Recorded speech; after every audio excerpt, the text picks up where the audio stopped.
Welcome to Grim Fiction, where darkness meets tranquility.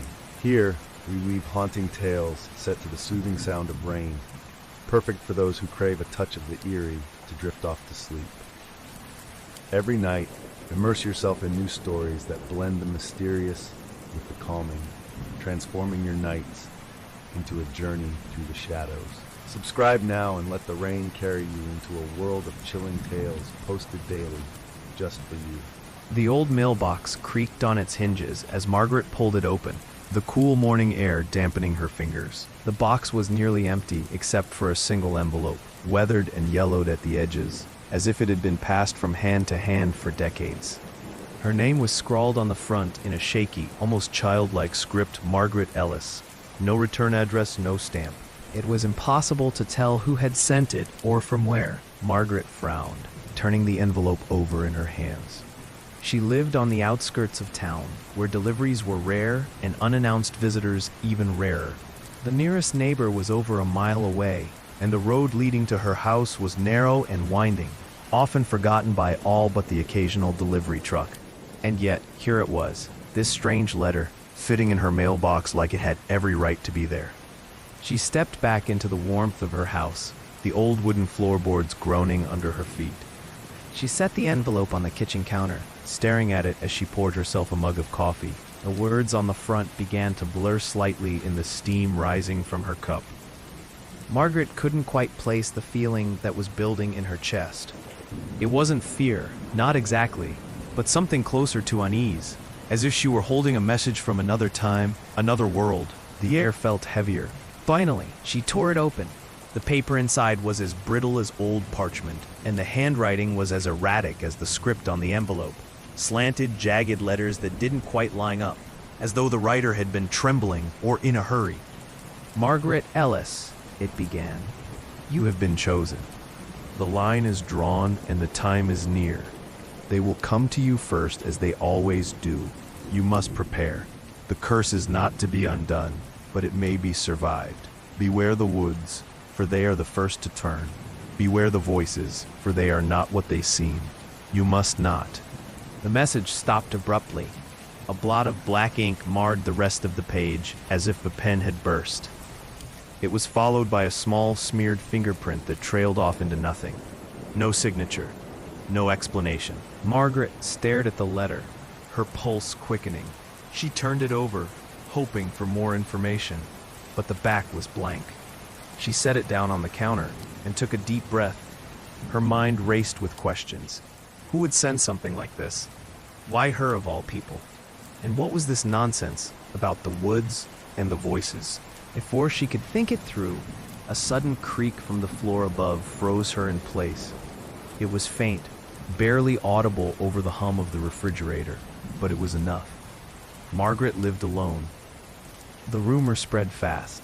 Mr. Carlyle, the retiree who had been walking the same forest trail every evening for as long as anyone could remember, didn't return home. The next morning, when Margaret stopped by the small general store on Main Street to pick up a carton of milk, the usual hum of quiet chatter was replaced with nervous whispers. "Just didn't show up," the clerk was saying to a customer near the counter. "His dog came back without him, leash trailing on the ground." "Maybe he got lost," someone else suggested. "Carlyle? Lost? He knew those woods better than anyone." Margaret tried not to listen, but the words followed her as she moved through the aisles. By the time she left the store, clutching her paper bag and hurrying to her car, the unease she'd been carrying since the letter had only grown heavier. She wanted to shrug it off, tell herself that it was just a coincidence, that people went missing all the time for perfectly logical reasons. But as she started the car and turned onto the empty road back to her house, a nagging feeling kept whispering, "Not this time." The woods around her home had always seemed quiet, almost too quiet.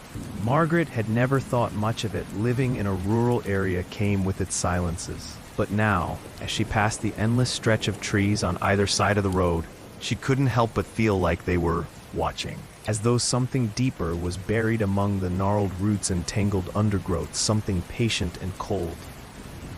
When she got home, she found herself drawn to the edge of the woods. She stood there, on the threshold where the lawn faded into the tree line, clutching the letter in one hand. She still didn't know why she had brought it outside with her. The words written there had no real answers, just warnings she didn't understand. The shadows in the forest seemed longer than they should be, and when a gust of wind rustled the branches, it almost sounded like faint whispers, though she told herself it was only the wind. That evening, the news hit the local radio. Search parties were combing the woods. Dogs were brought in to track Mr. Carlyle's scent, but there were no leads, no footprints, no clothing, no sign of a struggle. It was as though he had simply ceased to exist. The authorities said it was too early to jump to conclusions, but everyone in the community knew better. Something wasn't right. As the hours crept by, Margaret sat by her window, watching the treetops sway in the distance. She tried to read, tried to distract herself with television, but her mind kept returning to the letter and the unfinished warning it carried. She thought about Mr. Carlyle's dog coming back alone, the leash dragging behind it. She thought about the footsteps she'd heard upstairs the day before, and the strange sensation that someone or something was watching her every move. That night, she locked all the doors and windows, double-checked every bolt and latch. Yet even as she sat in her brightly lit living room, surrounded by the familiar, safe trappings of her home, she couldn't shake the feeling that the darkness outside had grown thicker, more substantial. When she finally drifted off on the couch, the letter still clutched in her hand, she dreamed of endless trees and the faint sound of a dog barking somewhere in the distance. Margaret awoke to the sound of scratching. At first, it was subtle, barely audible against the creaks of her old house. The faint rasping noise could have been the wind brushing a branch against the siding. But as she sat up on the couch, she realized the sound wasn't coming from outside. It was inside, and it was close. She rubbed her eyes and reached for her phone to check the time. 2:46 a.m. The living room was dark, except for the dim glow of a lamp she'd left on, casting soft, warm light against the far wall. That's when she noticed the shadow. It was faint, but undeniably there. A dark human-like outline that stretched up along the far wall. It didn't make sense. Margaret sat completely still, watching it, her breath caught in her throat. There was no one else in the room, no figure standing between the light and the wall. Yet the shadow stood tall, slightly hunched at the shoulders, head tilted at an odd angle as if listening. Margaret froze, not daring to move. The shadow remained motionless for a moment, as if it too were waiting. Then, just as her mind began to race through explanations, tricks of the light, a smudge on her glasses, her imagination playing tricks, the shadow shifted, slowly, deliberately.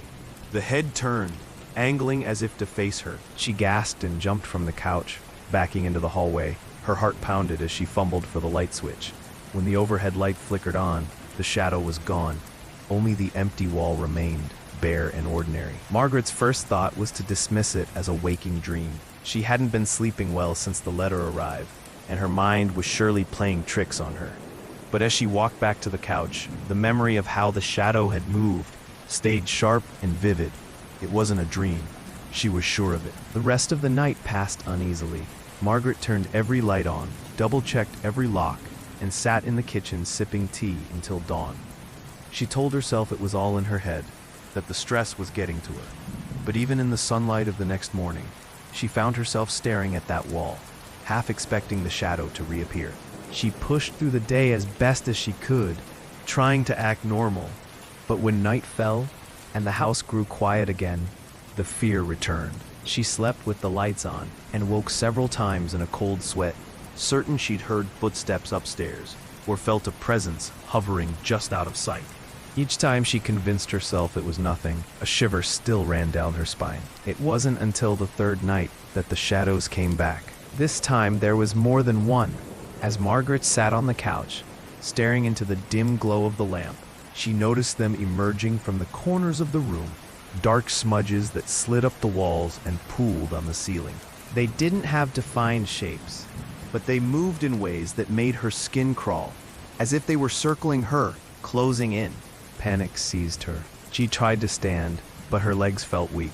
A noise low and guttural rose from somewhere within the walls. Margaret's hands shook as she grabbed her phone and switched on the flashlight. She swept the beam of light across the room, desperate to banish the shadows. When the light passed over them, they didn't disappear. They just paused, quivering like a swarm of insects caught in a sudden breeze. With trembling fingers, she reached out and turned on every light in the house. The kitchen, the hallway, the living room, until every corner was flooded with brightness. The shadows finally vanished, leaving Margaret standing alone, breathless in the center of the room. By the time morning came, she was exhausted, but the fear hadn't abated. The shadows weren't just figments of her imagination.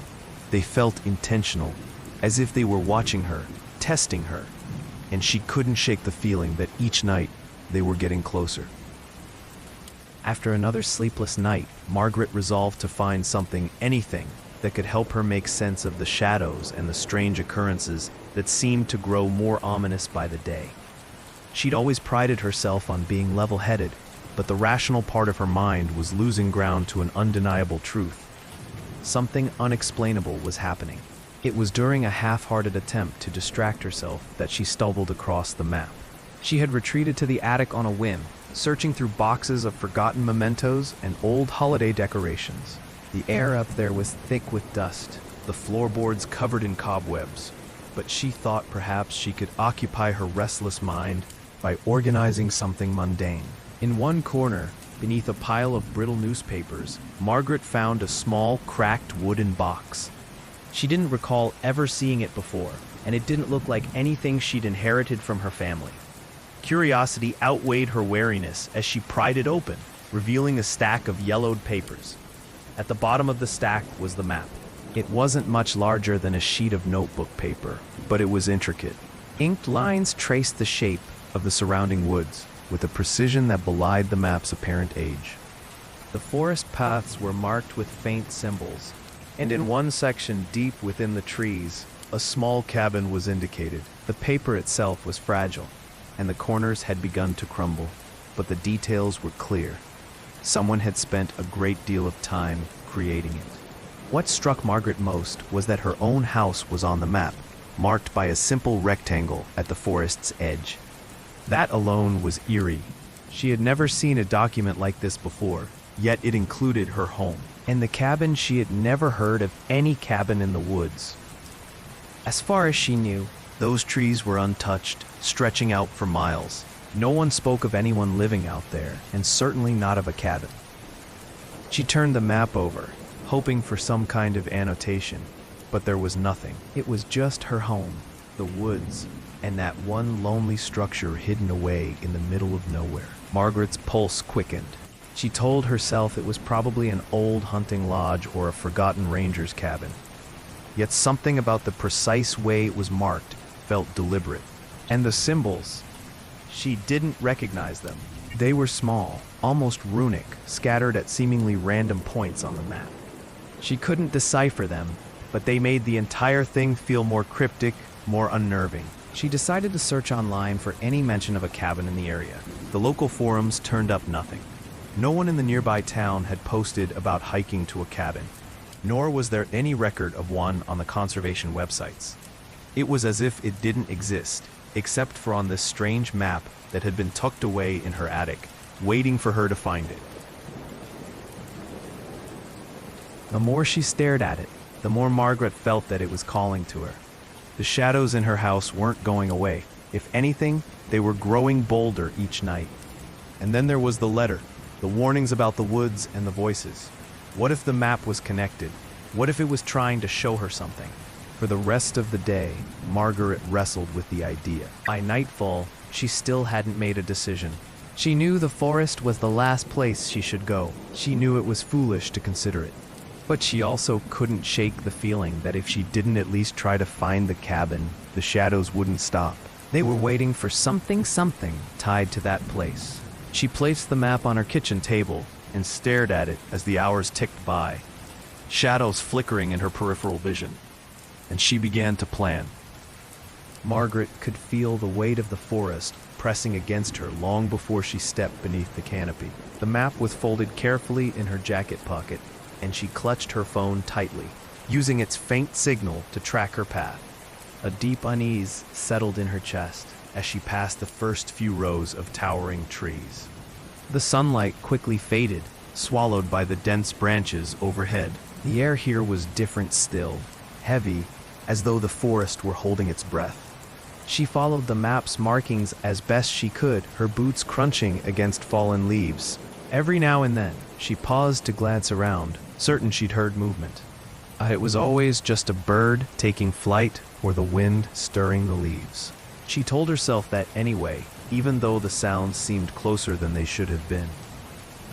The further she ventured, the more she felt the silence. The deeper parts of the woods were unnervingly quiet, the usual rustling of animals and chirping of insects absent. It was as if the forest itself was watching, waiting. Finally, after what felt like hours of walking, she saw it. The cabin stood at the edge of a small clearing, its weathered frame darkened by years of neglect. The roof sagged in places, and the windows were either shattered or missing entirely. Ivy crept up the walls, winding through the warped wood.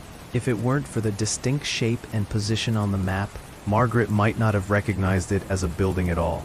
She stepped closer, her pulse quickening. The cabin was no larger than a single room, and its door hung slightly ajar. She paused at the threshold, peering into the dim interior. The air here was cold, colder than it had been in the forest, and carried a faint metallic tang. Something was wrong, but Margaret was too far in to turn back. She reached for the flashlight on her phone, the narrow beam cutting through the gloom. The inside was just as decayed as the outside. The floorboards were warped and covered in a layer of dirt and debris. An old rusted stove sat in one corner, its pipe barely attached to the roof. There was a single table, or what remained of it, and a few splintered chairs. Margaret's light fell on a stack of rotting papers near the far wall. She approached them, careful to step only where the boards looked sturdy. The papers were brittle, barely legible. She knelt down, holding her breath, and picked up what looked like a journal. The cover was faded, the edges crumbling in her hands. But as she carefully opened it, she saw words. The handwriting was cramped and uneven. The ink faded to brown, but she could just make out the entries. The first few pages were mundane weather reports, notes about trapping small game, and mentions of a garden that no longer existed. But as she flipped further, the tone changed. Margaret's eyes narrowed as she read an entry dated 50 years ago. If the scrawl was correct, it spoke of something coming to the cabin at night. The writer described hearing whispers from the woods, voices that sounded like loved ones, like friends. But it's not them, the journal warned. It never is. I can't look at them directly. They're always just outside my sight. She swallowed hard, her hand trembling as she turned to the next page. The entries grew more frantic, more disjointed. The writer talked about the shadows growing larger, coming inside the cabin. There was a mention of a ritual, the only way to keep them away, the entry said, though it never explained what the ritual entailed. The final page was nearly illegible, a series of smudged lines and a single word repeated again and again. Run. Margaret's stomach dropped. She quickly placed the journal back where she found it and stood, her heart racing. The cabin's walls felt too close, the air too still. She heard the floor creak behind her. She spun around, flashlight shaking, but the doorway was empty. A light landed on the rotting doorframe, catching the twisted ivy and the splinters in sharp relief. She was alone, wasn't she? But the feeling of being watched had returned, stronger than ever. It prickled at the back of her neck, sending shivers down her spine. She backed toward the door, her steps slow and deliberate. A faint noise rose behind her, like a whisper just at the edge of hearing. It wasn't the wind. It wasn't an animal. It was a voice, soft and insistent, saying something she couldn't quite make out. Margaret didn't wait to understand it. She turned and ran. Margaret had never run so fast in her life. Twigs snapped underfoot, branches clawed at her arms, and low-hanging limbs threatened to knock her off balance. But she didn't stop. The whispers had followed her out of the cabin, faint and indistinct, weaving through the trees like a cruel, unseen presence.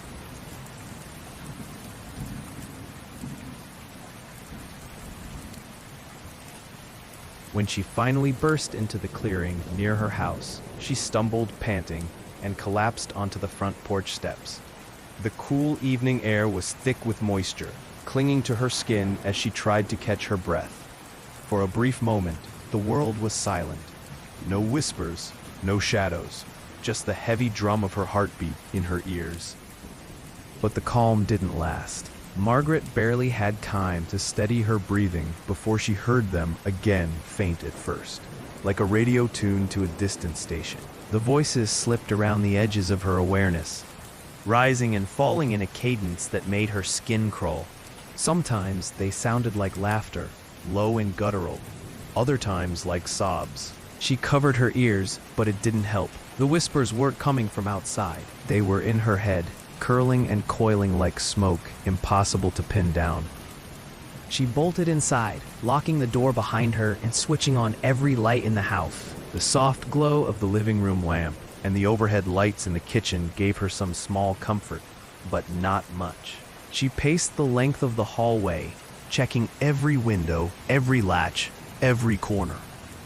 The whispers seemed to follow her from room to room, always on the edge of her perception. When she stopped moving, she swore they grew louder.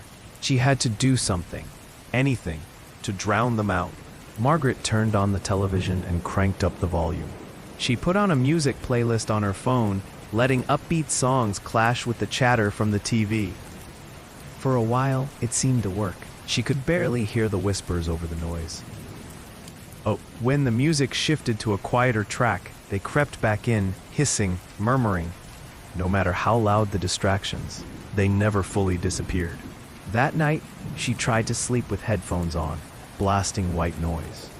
It muffled the whispers, but her dreams were another matter. She saw the forest again, the cabin sitting heavy and dark in its clearing. In her dream, the whispers became words she could almost understand.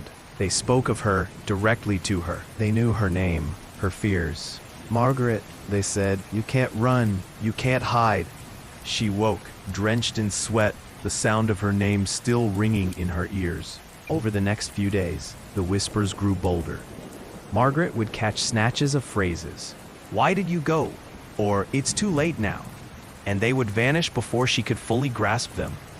She began to feel as if someone or something was always just behind her, leaning close to her ear, never visible. The shadows in her house became more active too. They lingered longer, stretched further. They seemed to pulse when the whispers grew louder, as if feeding off the sound. Margaret couldn't ignore it anymore. The letter, the map, the cabin, everything was connected. And whatever she had triggered by finding that map or stepping inside the cabin, it wasn't going to stop.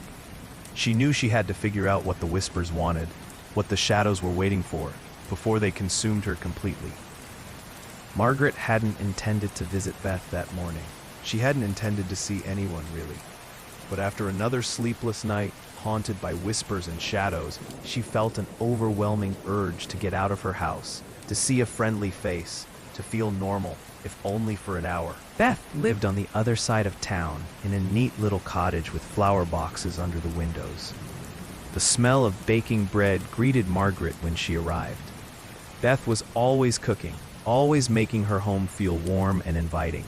Today was no exception. The kitchen table was already set with fresh rolls, a pot of jam, and 2 steaming mugs of tea. "Margaret, it's been ages," Beth said, pulling her friend into a hug. "What's wrong? You look like you haven't slept in days."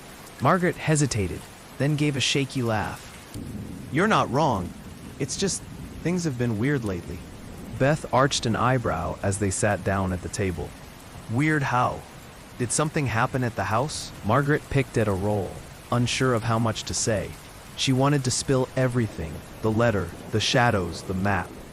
But she also knew how ridiculous it sounded. She didn't want to scare Beth, or worse, make her think Margaret had lost her mind. "It's nothing serious," she said finally.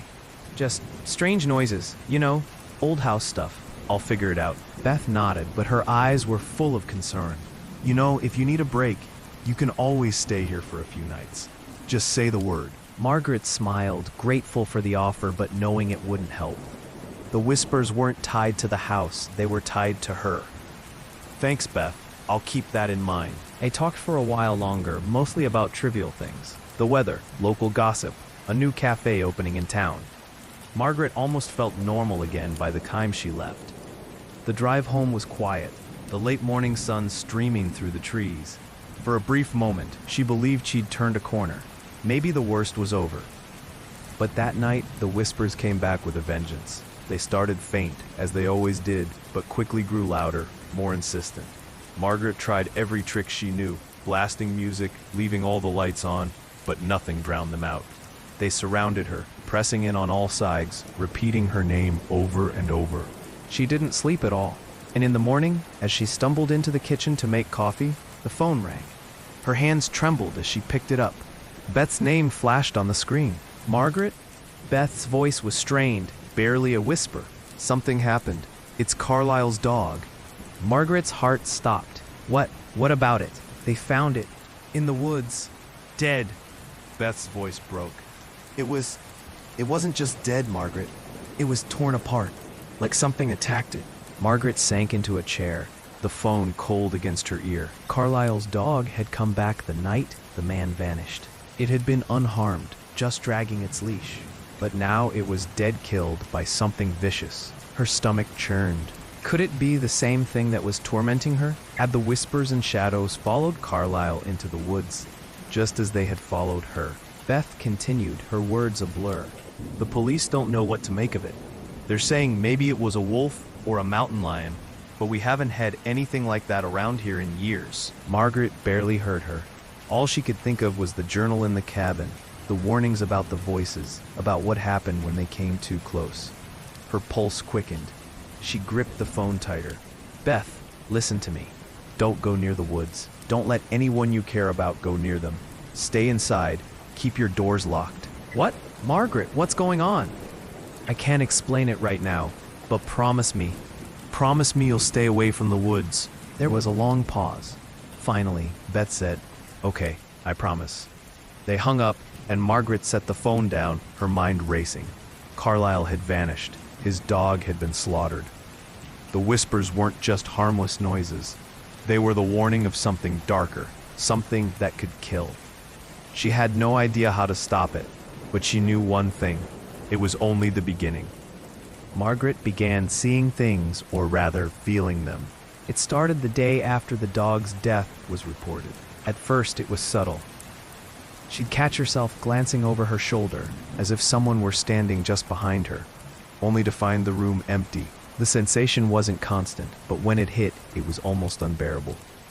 Her neck prickled, her skin felt tight, and her stomach churned with a nervous energy she couldn't explain. She would spin around, her heart pounding, but the space behind her was always the same. Still, quiet, devoid of any human presence. At least that's what it looked like. By evening, Margaret had convinced herself it was just paranoia. She'd read once that prolonged stress could make people feel like they were being watched. That had to be it. The whispers, the shadows, they'd thrown her off balance, made her hyper-aware of every creak in the floorboards and every flicker of light. She just needed to calm down, get a grip on reality. Maybe the lingering fear from the cabin was still eating at her mind. But that night, things escalated. The sensation of being watched didn't fade when she turned on the lights. It didn't disappear when she closed her bedroom door and drew the curtains shut. In fact, the moment the house fell into silence, it became stronger. Margaret sat on the edge of her bed, phone in hand, pretending to scroll through social media. It was a distraction, a thin layer of normalcy in an otherwise abnormal situation. She kept glancing toward the mirror above her dresser, a large old piece that had come with the house. It wasn't just the mirror's presence that unnerved her, but the way it seemed to hold on to the darkness longer than it should. Even with the lamp on, the reflection seemed off. She tried not to look at it directly, but her eyes kept drifting back. Once, she thought she saw a shape moving behind her just outside the frame. Her breath caught, and she whipped around, her heart racing. The room was empty. She stood and walked over to the mirror, gripping its edges as she leaned in close. She wanted to prove to herself that there was nothing there, that it was all in her mind. Her reflection stared back, pale and tired. Nothing seemed amiss.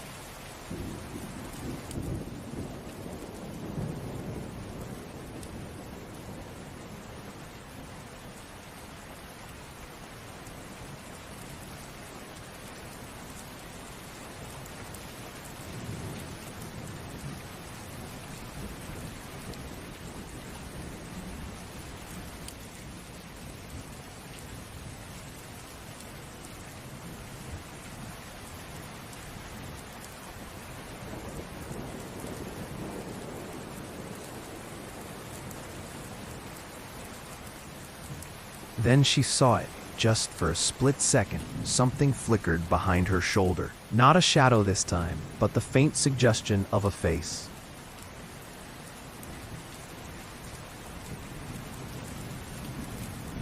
Margaret spun around so fast she almost fell. The room was empty, but the feeling of being watched was so heavy now that her skin crawled. Her breathing quickened, her hands trembling as she backed away from the mirror. She didn't dare look at it again. In the days that followed, the sensations only grew worse. She felt the weight of unseen eyes not just in her home, but everywhere she went. At the grocery store, she swore someone was watching her from the other end of the aisle. In her car, she kept glancing at the rearview mirror, convinced she'd catch a glimpse of something unnatural in the back seat. At the post office, while waiting in line, she felt a presence so intense that she turned around to confront it, only to see an empty lobby behind her. Margaret couldn't shake it. She started avoiding mirrors altogether, draping towels or sheets over the reflective surfaces in her house. She stopped using the rear-view mirror in her car, relying solely on her side mirrors. Yet the feeling didn't stop. If anything, it became stronger, more deliberate. The unseen eyes weren't just watching anymore. They were waiting. And then the shadows returned. They no longer stayed confined to the corners of her home. They moved more freely, appearing in unexpected places on the ceiling above her bed as she lay awake at night, in the hallway when she went to turn on a light, or on the wall next to the kitchen sink as she washed her hands. Once, she saw one stretch across the television screen, blocking the image momentarily before fading away. Margaret knew she couldn't keep living like this.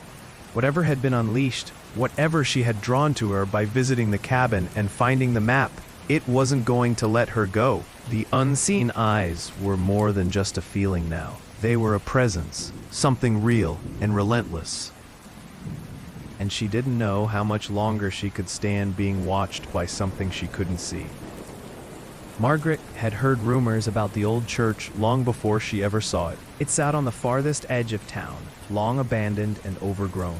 People said it was cursed, that strange things had happened there before it closed its doors decades ago.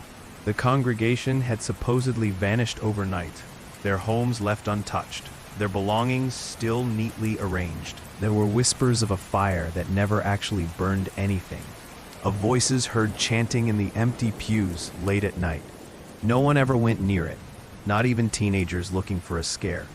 But that's exactly why Margaret went. The church had a reputation for being connected to the supernatural, and she was desperate for answers. The shadows in her home had become more aggressive, crawling along the walls even during the day. The whispers had grown louder, filling her ears even when she was outside. And that oppressive feeling of being watched, it was driving her to the brink. She needed to find out what was happening to her, and if anyone knew, it would be the old church's lingering history. The building loomed against the gray afternoon sky, its once white steeple stained black by time and neglect. The front door hung open, barely attached to its rusted hinges. Margaret hesitated at the threshold, her hand hovering over the flashlight in her jacket pocket. She didn't want to step inside, but she felt drawn to it, as though some unseen force were urging her forward. She crossed the threshold. The air inside was thick and damp, heavy with the scent of mildew. Rows of empty pews stretched out before her, their wood cracked and warped. The altar was still intact, though the cloth that once covered it was nothing more than tattered threads. A faint light filtered through the broken stained glass windows, casting fragmented patterns on the dusty floor. Margaret's footsteps echoed as she walked down the aisle. She didn't call out. Something told her. The church wasn't a place for sound. It was a place for silence, for secrets, for things hidden just beneath the surface. Her eyes scanned the walls, the ceiling, the empty pulpit. She saw nothing unusual at first, nothing that might explain the dark forces surrounding her. Then she noticed the door at the back of the sanctuary. It was small, almost unassuming, tucked into the shadows as if it wanted to be overlooked. But when Margaret approached, she saw the heavy padlock that had once sealed it had been cut, the metal bent and rusted. Someone had been here before her. She pushed the door open and found a narrow staircase leading down into the basement. Cold air wafted up from below, making her shiver. The steps were uneven and slick, and she held onto the railing as she descended. Her flashlight beam cut through the darkness, illuminating cobwebs and crumbling stone walls. The basement wasn't large, but it felt endless in the gloom. Every corner was a void, every shadow a potential threat. At the bottom, she found a small, windowless room. It was filled with artifacts, objects that seemed too old, too strange to have belonged to a normal church. There were jars on a rickety shelf, each containing something Margaret couldn't identify. One held a viscous, black liquid that moved sluggishly when she tapped the glass. Another contained what looked like bones, far too small and delicate to be human. Symbols were carved into the stone walls, unfamiliar and intricate, spiraling outward in dizzying patterns. On a table in the center of the room was a book. Its leather cover was cracked, the edges scorched as if it had survived a fire. Margaret approached it slowly, her fingers trembling as she reached out to open it. The pages were dense with writing Latin as far as she could tell, but they also contained sketches, drawings of shadowy figures, faces with hollow eyes, and a structure that looked unsettlingly familiar. It was the cabin. She recognized it immediately, down to the sagging roof and the ivy creeping up the sides. But the sketches weren't just of the cabin's exterior. They showed what was inside. Figures gathered in a circle, dark shapes rising from the floor, and the same symbols she now saw carved into the basement walls. The book seemed to be a record, a guide, maybe even a warning. It was proof that the cabin wasn't just some old hunting lodge. It was a place of power, of something unnatural, and she had disturbed it. As Margaret flipped through the pages, she found a list of names written in the margins. Her eyes scanned the familiar scrawl, and her breath caught when she saw her own name near the bottom. Margaret Ellis. The ink looked fresh, newer than the rest of the writing. Her knees went weak, and she gripped the table to steady herself. The whispers came then. Faint at first, like they always were, but growing louder, closer. They weren't coming from her head this time. They were in the basement with her. She turned, the flashlight beam shaking as it moved across the room. The shadows on the walls seemed to swell, sliding toward her. A guttural sound rose from the corners, a low, rhythmic chant that didn't sound human. Margaret backed away from the table, the book still open. Her mind screamed at her to run, to get out, to leave everything behind. But she couldn't move. The room felt alive, the walls pressing in, the whispers wrapping around her, pulling her into the dark. Margaret didn't remember climbing out of the basement or sprinting across the church's crumbling nave, but she knew she was outside now, leaning heavily against her car. Her breath came in sharp gasps, and her heart hammered against her ribs. The whispers had followed her up the stairs, growing louder, more insistent. Even now, standing under the open sky, she could still hear faint echoes of them in her ears. Whatever she had uncovered in that basement wasn't meant to be disturbed, and now it was awake. She stared at the steering wheel, gripping it until her knuckles turned white. Her instincts screamed at her to drive away, to leave the church, the woods, the entire town behind. But as she started the engine, a new sensation washed over her. Something colder than fear. It was a certainty that running wouldn't save her. The shadows and whispers weren't tied to a single place. They would follow her wherever she went. That night, the house was suffocating. Every corner seemed darker, every sound sharper.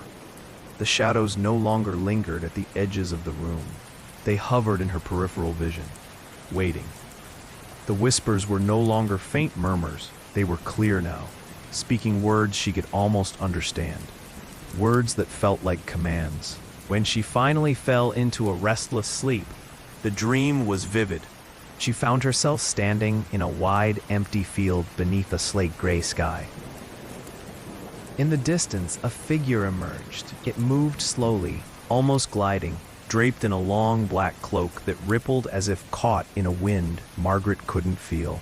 The figure's face was obscured, but she felt its gaze piercing her. The whispers were louder here, layered and overlapping, rising to a crescendo as the figure approached. When it stopped before her, the whispers ceased all at once. Silence fell over the field, heavy and oppressive. Margaret tried to speak, but no words came. The figure reached out a hand, long and pale, the fingers impossibly thin. Its voice echoed in her mind, not spoken aloud, but felt deep in her chest. "You have disturbed the balance." Margaret's knees buckled. She fell to the ground, trembling. "What are you? What do you want from me?" she managed to choke out. The figure tilted its head. "I am a guardian, a watcher, and now a judge. You have opened a path that should have remained closed. The shadows hunger because of you." "I didn't mean to," she said, her voice breaking. "I didn't know. Intentions do not matter. The curse has been set in motion. The only question that remains is whether you will pay the price to end it." Margaret looked up, her heart pounding. "What price?" The figure's hand hovered over her, and the whispers returned, swirling and shifting. "There is no undoing what you have done. The shadows cannot be banished, but they can be satiated." "How?" The figure leaned closer, its face still obscured. "A life, a soul. Their hunger can be turned away from you if you offer another." Margaret shook her head, tears streaming down her cheeks. "I can't do that." The whispers grew louder, harsher, as if mocking her resistance. "Then they will consume you, slowly, piece by piece. The choice is yours." The field and the figure dissolved into darkness, and Margaret awoke with a jolt. Her bedroom was bathed in cold moonlight, and she sat up, drenched in sweat. The whispers were still there, circling her mind, but quieter now. She hugged her knees to her chest, trembling as the figure's words repeated over and over in her mind. A life, a soul, a price she couldn't pay, but if she didn't, the shadows would take hers instead. The days and nights following the dream blurred together, each one more disorienting than the last. Margaret barely left the house now, convinced the whispers would follow her even further if she wandered too far. She kept the lights on constantly, though their glow felt weaker every evening, as if the shadows were sapping the brightness from the bulbs. It was more than just paranoia. Time itself seemed to shift. Margaret woke one morning to find the sun already low in the sky, the entire day having vanished without her realizing it. She stared at her phone, at the clock on the microwave, unable to piece together how she'd lost so many hours. And then there were the moments when she knew she'd been somewhere else. She'd come to standing at the edge of the woods, the brittle leaves crunching under her bare feet, with no memory of leaving the house. Once, she found herself on her front porch at dusk, still clutching a cup of tea she had poured hours earlier, the liquid now stone cold. The first time it happened, she tried to rationalize it. Sleepwalking, stress-induced blackouts, exhaustion. But the more it occurred, the more she noticed the inconsistencies. She'd find her front door unlocked when she knew she'd bolted it. The clothes she'd worn hours before were different from what she remembered putting on. The most unsettling incident was when she found dirt under her fingernails and an unfamiliar cut on her palm.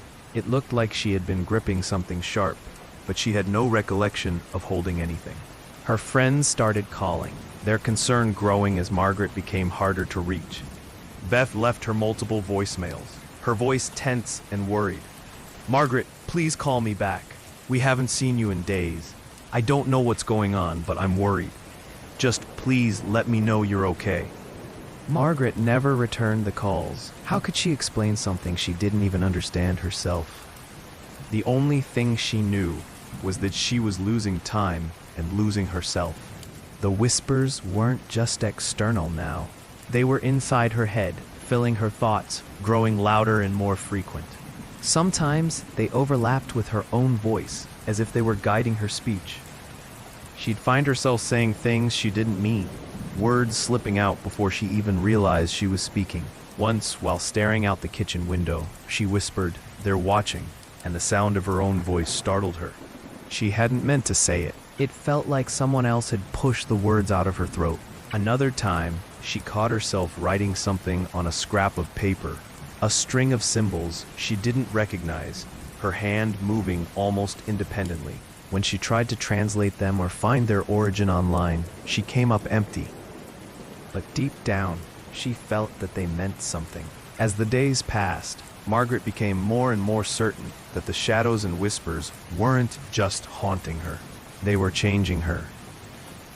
She wasn't just a victim of the curse, she was becoming a part of it. The price the figure had demanded, she hadn't agreed to it, but she hadn't rejected it outright either. And now, it was as though the shadows were testing her, bending her will, eroding her sense of self, until she might not even have the strength to refuse them. The first time she caught a glimpse of her own reflection and didn't recognize the person staring back. Her stomach twisted. Her face was the same, but her eyes, there was something wrong with them. Something darker.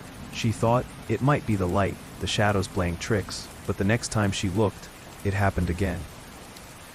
The change was subtle, but it was there, a small smirk she hadn't intended, a flash of black that seemed to flicker in her pupils before vanishing. It made her think of the figures in the cabin journal, the sketches of hollow-eyed faces that were no longer fully human.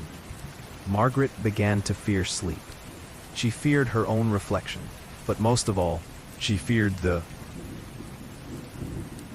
Margaret sat at her kitchen table, the room bathed in pale morning light. She hadn't slept, hadn't eaten more than a few bites of dry toast. Her eyes were fixed on the old map, its creases worn thin from her constant folding and unfolding. She traced the path she had taken to the cabin with a trembling finger. Something about the cabin, the woods, the symbols in the church basement, it was all connected, and she was missing the piece that would tie it all together. The journal from the cabin had hinted at a ritual, but its details were lost in smudged ink and frantic handwriting. The church basement held objects that felt ancient, their origins unknown. And then there was that terrible book with her name scrawled in its margins. Why her? Why now? She was certain that there had to be more to the story, some history, some explanation she hadn't yet uncovered. She began calling people in town, starting with the older residents who might remember the church or the cabin. Most of them were reluctant to talk. They gave vague answers, muttered something about old superstitions, and quickly changed the subject. One man, Mr. Burrell, grew angry at her questions. "Some things are better left buried," he snapped before hanging up. But one name kept coming up in hushed tones: Helen Wyatt.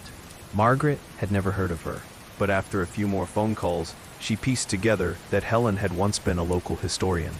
She had written articles for the town newspaper decades ago and kept a collection of old documents in her home. If anyone knew the full story, it was Helen. The problem was, Helen had passed away years ago. Margaret's hope wavered, but one woman, Mrs. Lancaster, mentioned that Helen's niece, Ruth, still lived in town. Ruth had inherited Helen's house and supposedly her collection of old papers. Margaret wasted no time. She called Ruth that afternoon, and to her surprise, Ruth was kind and willing to help. "Honestly, I've never gone through all of Aunt Helen's papers," Ruth admitted over the phone. "They're in the attic. Some of them are falling apart, but you're welcome to take a look." When Margaret arrived at the house, Ruth led her up the narrow staircase to a small, dusty attic. Boxes were stacked high, filled with old newspapers, handwritten notes, and faded photographs. Margaret didn't know where to begin, but Ruth stayed to help. Together they sifted through the boxes, setting aside anything that seemed connected to the church, the woods, or the strange symbols. Hours passed before Margaret found what she was looking for. Hidden among yellowed newspaper clippings was a folder labeled The Hollow Woods Massacre. Her hands shook as she opened it. Inside were old documents that described a gruesome event from more than a century ago, long before the church was built, back when the land was still known as Hollowwoods. The story was both horrifying and bizarre. In the late 1800s, a small settlement had sprung up near the woods. The settlers, isolated from the nearest town by miles of dense forest, began to report strange occurrences: whispers at night, shadows that moved without light, and children going missing. The settlers blamed the forest itself, claiming it was cursed. They turned to an old woman who lived on the edge of the woods, a so-called healer and spiritualist named Eliza Greer. She claimed she could perform a ritual to bind the darkness and protect the settlement, but something went horribly wrong.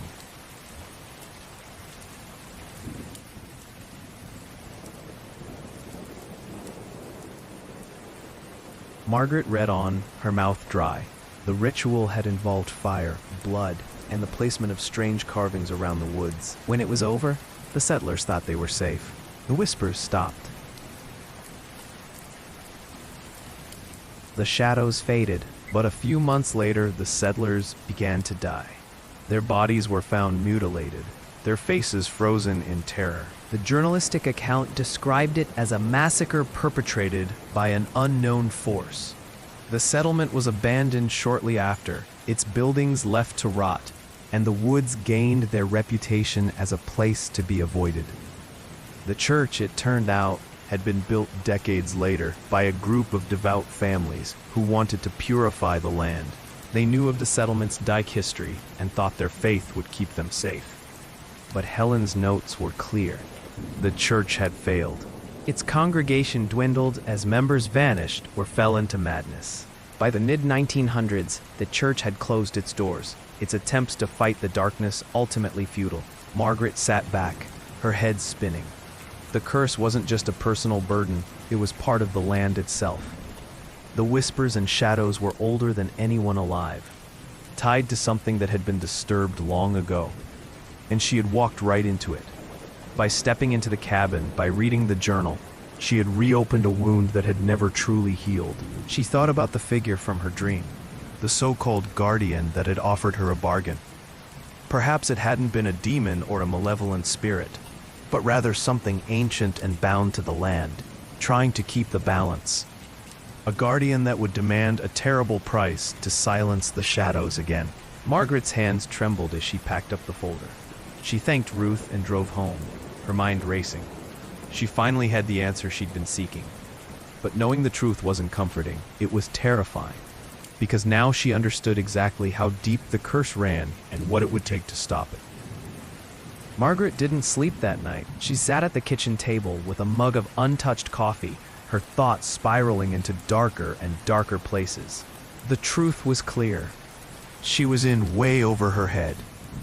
Whatever the whispers and shadows were, they weren't going away, not without the kind of sacrifice she couldn't bring herself to make. The idea of taking another life, offering it up to satisfy the darkness, made her stomach churn. There had to be another way. There had to be. As dawn broke, Margaret made a decision. She would leave.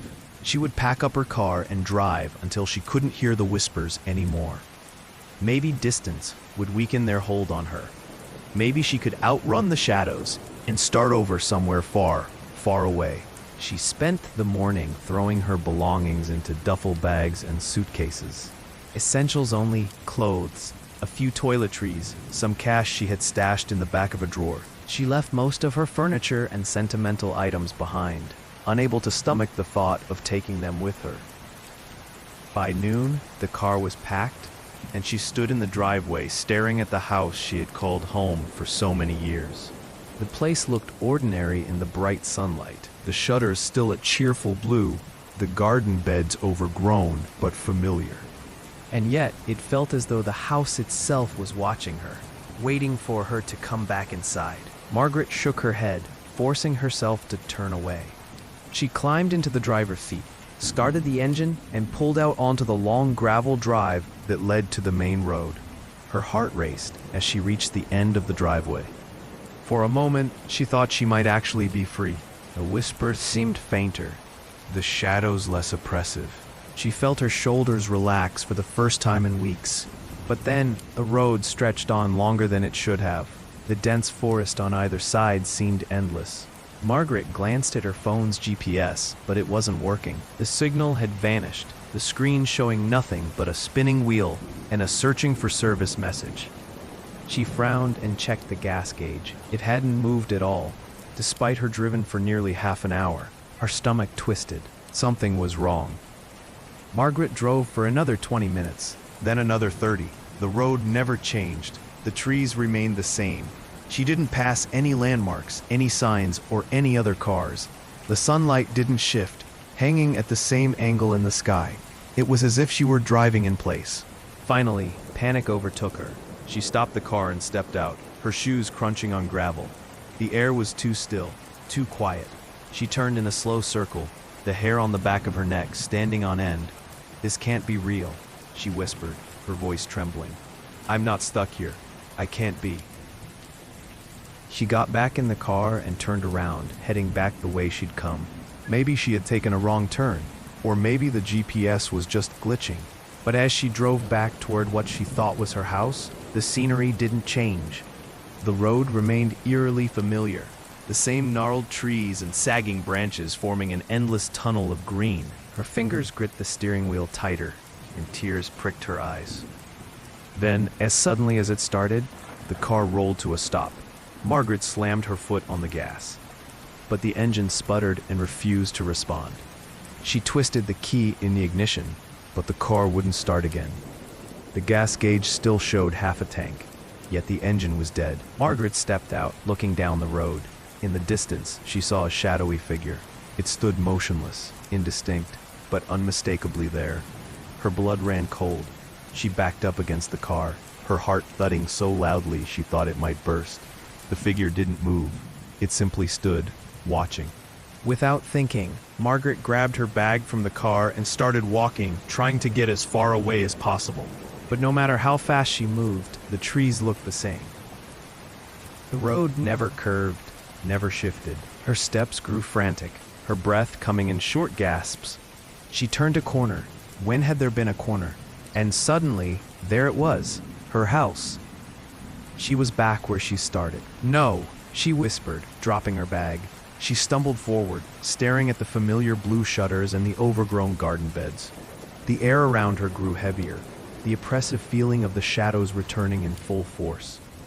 The whispers surged in her ears, louder than ever, overlapping and chaotic. They laughed.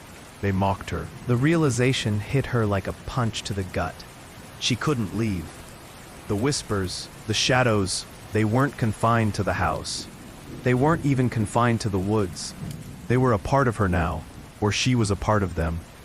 And they weren't going to let her go. Margaret collapsed on the front steps, her hands trembling. She thought of the bargain the figure had offered, the price she had refused to pay. This was her punishment, her cage. The shadows had claimed her world, twisting it into a trap she couldn't escape. And deep down, she knew. Running wasn't an option anymore. Margaret sat on the front porch for hours, staring blankly at the forest that surrounded her. She had tried to escape, and it had brought her back. She had tried to ignore the whispers, and they had grown louder. There was no denying it now, she was trapped. The shadows and whispers wouldn't stop until she did what they wanted. The weight of that realization pressed down on her chest, suffocating her with dread. But Margaret wasn't ready to give in. Not yet. There had to be another way to end this. If the whispers were demanding a life, if the shadows were feeding on fear and chaos, then she needed to take control of the situation. She needed to confront whatever was behind it all and force it to leave her alone. That night, she armed herself as best she could. A flashlight, a heavy kitchen knife, and a handful of salt from an old superstition she vaguely remembered from her grandmother. It felt absurd, but she would take any advantage she could get. Then, map in hand, she headed back into the woods. If the cabin was where it started, it had to be the place to end it. The forest was different this time. The air was colder, and the trees seemed closer together. their twisted branches forming a canopy that blotted out the stars. The whispers were constant now, a cacophony that echoed through the trees, making it impossible to tell where they were coming from. Margaret gritted her teeth and kept moving, her flashlight beam bouncing across the forest floor. She knew she was being watched. She felt the shadows following her, slipping between the trees just out of sight. After what felt like hours, she reached the clearing. The cabin stood exactly as she had left it, dark, crumbling, and silent. But something was different. The air around it seemed to hum, a low vibration that made her ears ache. She took a deep breath and stepped inside. The room was empty, save for the broken furniture and the faint remains of a circle drawn on the floor. The symbols carved into the walls glinted faintly in the beam of her flashlight. Margaret walked to the center of the room, her hands trembling as she pulled out the salt. She poured it carefully around the perimeter of the circle, whispering a silent prayer, though she didn't know who or what she was praying to. "I know you're here," she said, her voice cracking, but steady enough.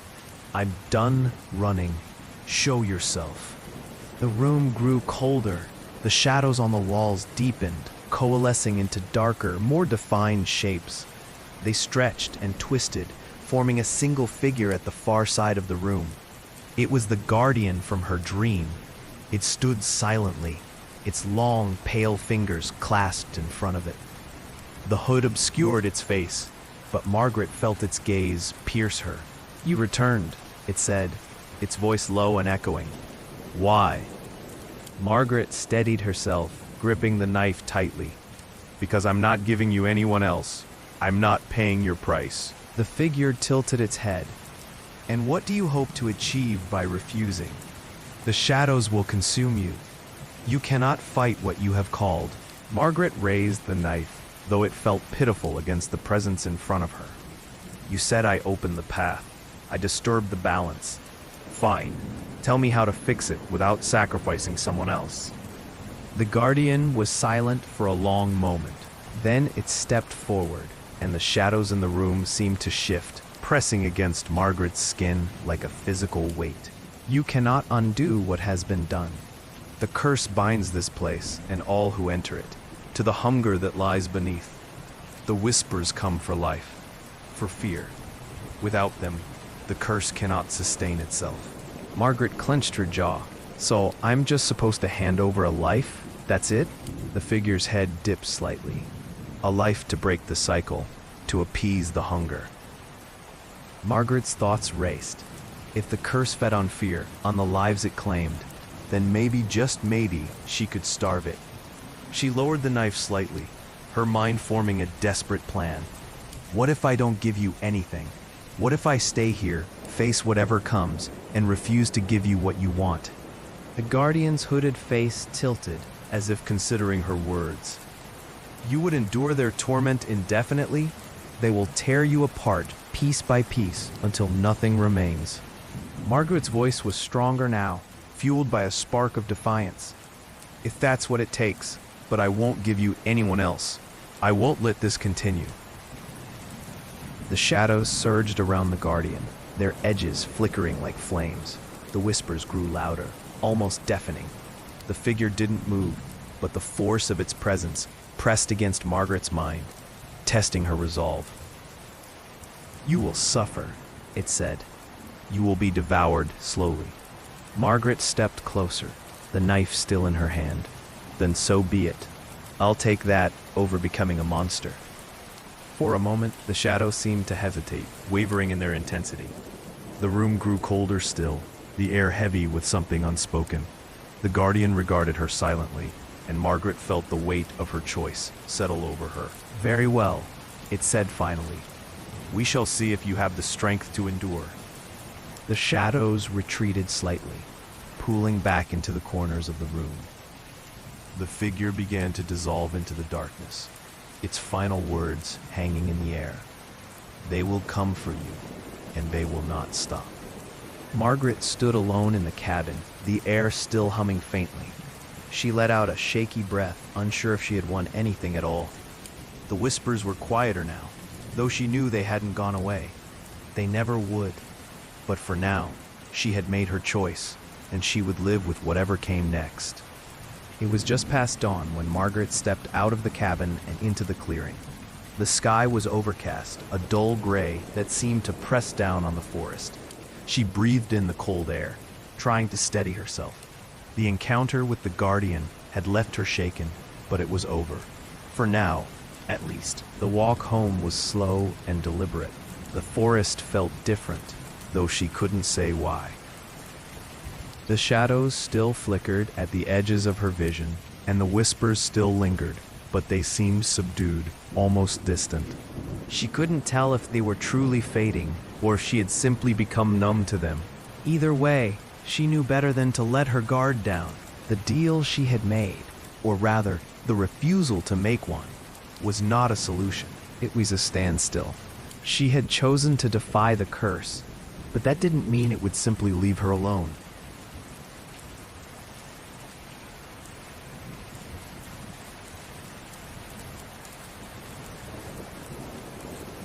When she reached her house, it looked as it always had, small, a little worn down, with the blue shutters and overgrown garden beds. But now it seemed different too. It wasn't home anymore.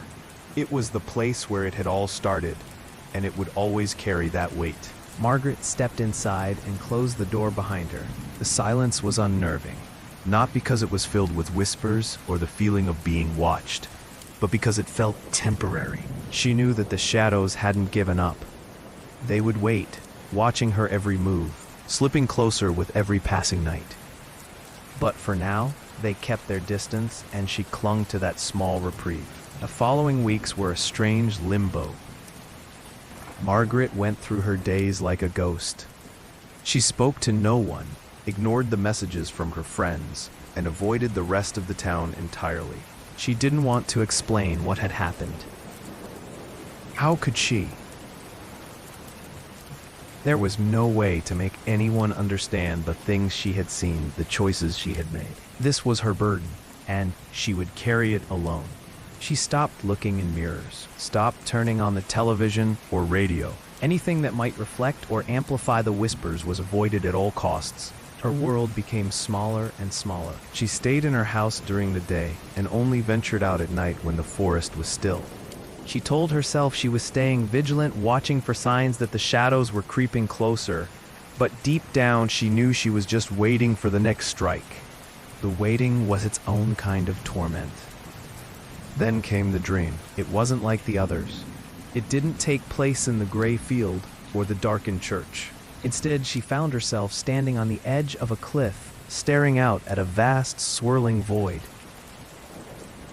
The wind roared around her, carrying the faint echoes of the whispers she knew so well. But there was something else in that wind, a new voice. It was faint at first, but as the dream went on, it grew clearer. "You were right to resist," it said, soft but resolute. "You were right not to give them what they wanted." Margaret turned, trying to find the source of the voice, but the void stretched endlessly behind her. She was alone, yet the voice felt close, intimate, as if someone were standing just beside her. "They will come again," it said. "They will test your resolve, but you have begun to starve them. Hold fast." The words lingered in her mind long after she woke. She had begun to starve them. Margaret didn't know if the voice was something she could trust, but it gave her a fragile sense of hope. If the shadows and whispers were driven by fear, by chaos, then perhaps her resistance would weaken them over time. Perhaps, eventually, they would fade. She still heard them at night, still saw the faint flickers of movement in her peripheral vision, but they no longer held the same power. Margaret wasn't free, not yet, but she was stronger than she had been. She could endure. The whispers hadn't consumed her, and as long as she held her ground, she believed they never would. The shadows might never leave her completely. She might never live a normal life again. But she would live. She had made her choice, and she would carry it forward, one small, defiant step at a time. Welcome to Grim Fiction, where darkness meets tranquility. Here, we weave haunting tales set to the soothing sound of rain, perfect for those who crave a touch of the eerie to drift off to sleep. Every night, Immerse yourself in new stories that blend the mysterious with the calming, transforming your nights into a journey through the shadows. Subscribe now and let the rain carry you into a world of chilling tales posted daily just for you. Bellamy Manor wasn't just a house. It was a monument to time, a building that seemed to watch the town grow and change around it while remaining utterly still. Everyone in the village had a story about it. Some swore they'd seen lights in its windows when it should have been empty. Others claimed to hear faint music, like the notes of an old music box carried on the night wind. But no one ever stayed long enough to confirm these tales. Nobody except Sarah. Sarah Walker was the kind of person who found beauty in the unlovely. She wasn't naive. She just had a relentless curiosity that sometimes overpowered her better judgment. When she arrived in the village for a semester break, she was drawn to the manor like a moth to a flame. It wasn't just the challenge that excited her, though she did enjoy a good dare. It was the mystery. What happened to the Bellamys all those years ago? Why had the townsfolk let the house rot in silence? When Sarah asked about it, the locals clammed up. An older man at the general store simply frowned. "You don't want to go messing around up there," he said, shoving her change across the counter. "Bad things happen to people who go in that house." "Like what?" Sarah asked. She couldn't help herself. He just shook his head. "Just don't." But it was too late. Once she heard the warnings, once she saw the way people refused to even glance toward the hill where the manor stood, Sarah was hooked. That evening, she grabbed her flashlight, a water bottle, and a notebook. If nothing else, she figured she could jot down a few thoughts, take some pictures, and satisfy her curiosity. How many times had she been told to stay away from something, only to find it was harmless? The old Bellamy Manor was just a house, she told herself. It couldn't really do her any harm. Could it? The walk up the hill was steeper than she expected. As the village lights faded behind her, she began to feel more alone. The air grew cooler, and the shadows stretched longer as dusk deepened into night. By the time she reached the house, her breath was coming in quick, shallow gasps, not just from the climb, but from the sight of the manor itself. It loomed against the darkening sky, its roof jagged like broken teeth. The windows were black voids, their frames warped and rotting. The front door was massive, painted a deep green that had faded and chipped away over the years. The house didn't look empty. It looked like it was waiting. Sarah took a steadying breath and pressed her hand against the iron gate. The cold metal bit into her palm. She gave it a push, and the gate swung open on rusted hinges with a screech that echoed into the trees. She stepped onto the path that led to the front door. The gravel crunched beneath her boots, each step sounding far too loud in the stillness. Something moved in the periphery of her vision, a flutter like a bird's wing, but when she turned, there was nothing there. Just the house, the path, and the suffocating silence. At the door, Sarah hesitated. Her hand hovered over the brass doorknob, tarnished but still intact. She glanced behind her, half expecting to see someone following her, though she knew no one else had dared to come this far. The village lay far below, its lights now mere pinpricks in the distance. The air felt heavy, as though the manor itself were leaning down to stare at her. She turned the knob and pushed. The door groaned open, revealing a narrow hallway that seemed to stretch on forever. Her flashlight beam flickered, the light weak against the darkness that spilled out from inside. It was colder here, colder than the night air outside. She took her first step into the old Bellamy Manor, and the door slammed shut behind her. The sound of the door slamming behind her reverberated through the narrow entryway, startling Sarah into a sharp inhale. She spun around, her flashlight darting across the heavy oak panels. But the door was just as it had been closed, unmoving. The oppressive silence settled again, wrapping around her like a thick, unseen cloak. She reminded herself that she had shut the door against the chill. She must have, but as she reached for it, the knob wouldn't turn. Locked, she frowned. Perhaps the mechanism was old and jammed, she thought. She shook it once, twice, but it remained firm in her grasp. She turned back toward the hallway, raising her flashlight higher. The light barely cut through the shadows. The darkness seemed to eat it. The beam revealed cracked walls, lined with faded, peeling wallpaper. Dust motes hung in the air, swirling as she moved. A heavy silence pressed down on her, the kind that made her own footsteps sound deafeningly loud. Each creak of the wooden floorboards under her boots felt like a crack splitting through the stillness. As she ventured deeper into the hall, she became aware of how cold it was. Her breath puffed out invisible clouds. There was no wind, no draft she could feel, and yet the temperature was sinking fast, biting through her jacket. She paused to rub her arms, glancing around. The house, though decrepit, felt oddly aware, as if it were listening to her every movement. Then she heard it, a whisper, faint and indistinct. She held her breath, straining her ears. It came again, just on the edge of hearing. It wasn't clear enough to make out words, but it was unmistakably a voice. She whipped her flashlight toward the source of the sound, her heart pounding. The hallway was empty, the beam only revealing more cracked wallpaper and a framed photo hanging crookedly on the wall. She stepped closer, the whisper falling silent, as if aware of her approach. The photograph was black and white, its glass cracked and cloudy. It showed a family of 4 standing on the front steps of Bellamy Manor, their faces eerily faded. A man, a woman, a young boy, and a girl not much older than Sarah when the photo was taken. The girl's expression struck her, a slight smile that seemed to linger just a moment too long. Sarah tilted the frame, trying to get a better look. The light reflected oddly, making it seem like the girl's eyes glinted for a second. Her stomach turned, and she quickly stepped back. She continued forward, her flashlight beam flickering again. The house creaked and groaned as if shifting under her weight.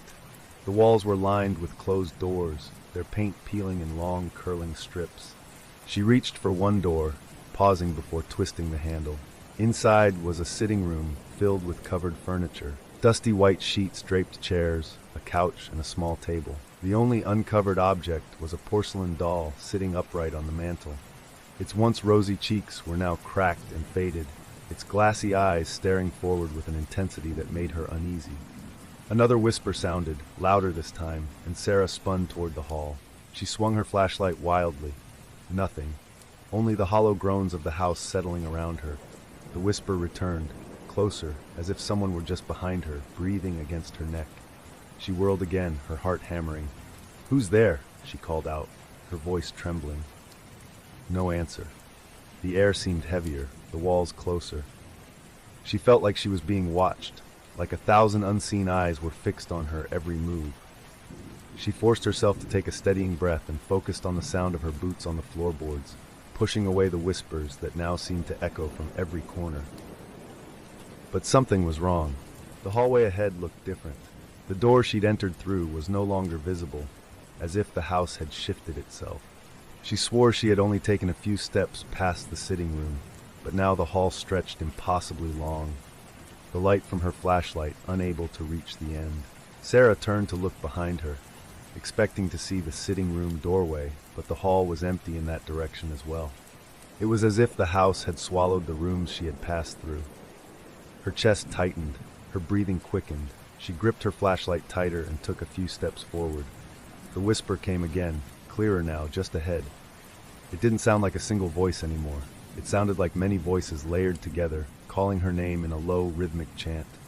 "Sarah, Sarah." The sound made her skin crawl. She wanted to turn around, to run, but her feet moved forward against her better judgment. The whispers grew louder with every step. As she moved deeper into the house, the air seemed to hum with a low vibration, and she had the unsettling feeling that she was not walking through the house at all. She was descending into something else entirely. The whispers seemed to vanish the moment Sarah stepped into the next room. For a moment she thought the house had quieted, that maybe she'd imagined the sounds. But then she saw the room's only prominent feature, a massive mirror dominating the far wall. It was out of place among the otherwise stark surroundings. The floorboards were warped, the ceiling sagging, but the mirror gleamed faintly in the light of her flashlight. Its frame was elaborate, almost gaudy, with curling vines and roses carved into the tarnished silver. The glass itself wasn't smooth. It was rippled and streaked, making her reflection appear hazy and warped. Sarah hesitated in the doorway, the beam of her flashlight dancing over the surface of the mirror. Her own image wavered, barely recognizable in the uneven glass. Something about it made her stomach turn. She stepped closer, cautiously, her boots creaking on the floorboards. With each step, her reflection grew clearer, more defined. But there was something off.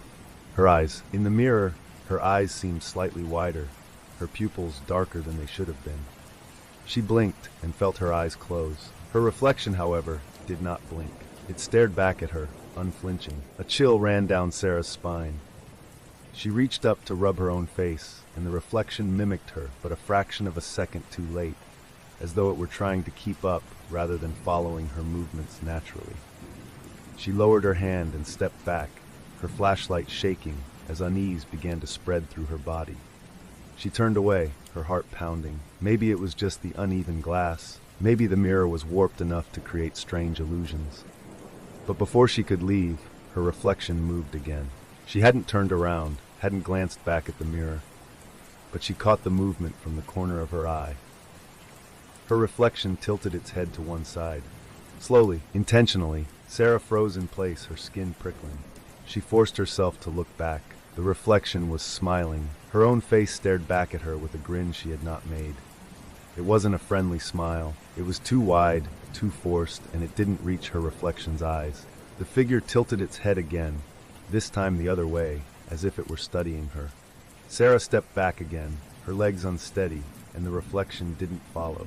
It stayed there, frozen in its unsettling smile, watching her.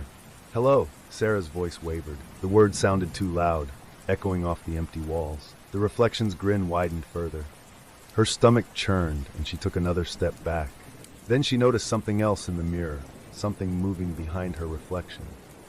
A shadow shifted along the edge of the glass, just outside the reflection's frame. It wasn't her shadow. The light from her flashlight wasn't angled that way. The shadow moved on its own, creeping closer to her reflected image. It reached toward her reflection, its long, dark fingers curling around the edges of the glass. Sarah turned abruptly, her flashlight cutting through the dim room. Nothing was behind her.